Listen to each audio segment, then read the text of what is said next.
On va voir les exercices sur les racines carrées. On va vous montrer comment on développe avec les racines carrées. Lorsque vous avez un genre d'exercice comme ça, vous avez la formule qu'on peut utiliser, la formule qui dit A plus B au carré égale à A au carré plus 2AB plus B au carré. Lorsque vous avez cette formule-là, la formule-là ne fonctionne qu'avec deux thèmes qui sont dans une même parenthèse et qui est élevé au carré. Cette formule-là, je précise bien, la formule ne fonctionne qu'avec quoi? Deux thèmes qui sont dans une même parenthèse et en plus de cela, ils sont élevés au carré. Par exemple, si vous avez, je vais prendre un autre exemple, si vous avez x plus 2 autour au carré, x plus 2 autour au carré, alors vous pouvez utiliser cette formule-là aussi. Donc la formule dit quoi? A au carré plus 2ab plus b au carré, a au carré plus 2ab plus b au carré. Donc, on va appliquer ça avec cette formule-là. Ici, avec cet exercice-là, nous avons racine de 2. Racine de 2 constitue notre A dans le premier cas. Et notre B, c'est racine de 3 autour au carré. Donc ici, la formule dit A au carré, comme ça.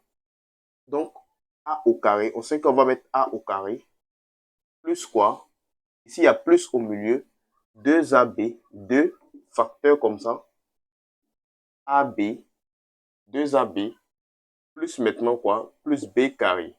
Plus B carré, comme ça, plus B carré. Donc maintenant, qu'est-ce qu'on va donc faire? On va remplacer maintenant dans notre A. On dit A au carré plus 2A. Donc, notre A, c'est racine de 2. Notre A, c'est racine de 2. 2A. On dit 2A. Notre A aussi, c'est toujours racine de 2. Notre A, c'est racine de 2. B. Le B, c'est quoi? Le B, c'est racine de 3. Le B, c'est racine de 3. Voilà. B est racine de 3. Ici aussi B. On va mettre B racine de 3.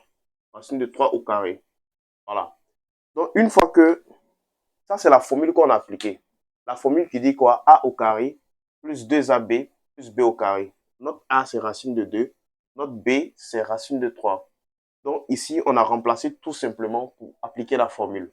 Une fois que vous avez fini d'appliquer la formule, ce qu'il faut faire, la deuxième étape, ce qu'il faut faire, c'est que ici, les deux extrémités, vous calculez les deux extrémités. Ça veut dire que les deux éléments qui sont élevés au carré, vous les calculez.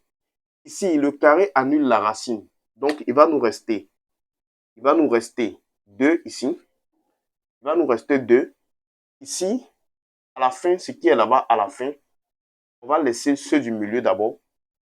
Ce qui est à la fin, le carré aussi annule la racine. Donc, il va rester quoi? Il va rester 3. Donc, maintenant, ici, ceux qui sont au milieu, tous ceux qui sont au milieu sont encore en multiplication. Donc, on va multiplier tous ceux qui sont quoi? En multiplication ensemble. Donc, je fais 2 fois racine de 3 fois racine de 2. D'abord, je viens au brouillon ici. Lorsque j'ai racine de 2 fois racine de 3, les deux possèdent une racine. Donc, je crée une grande racine pour les deux. Il fait 2 fois quoi? 2 fois 3 et qui me donne racine de 6. Donc, racine de 2 fois racine de 3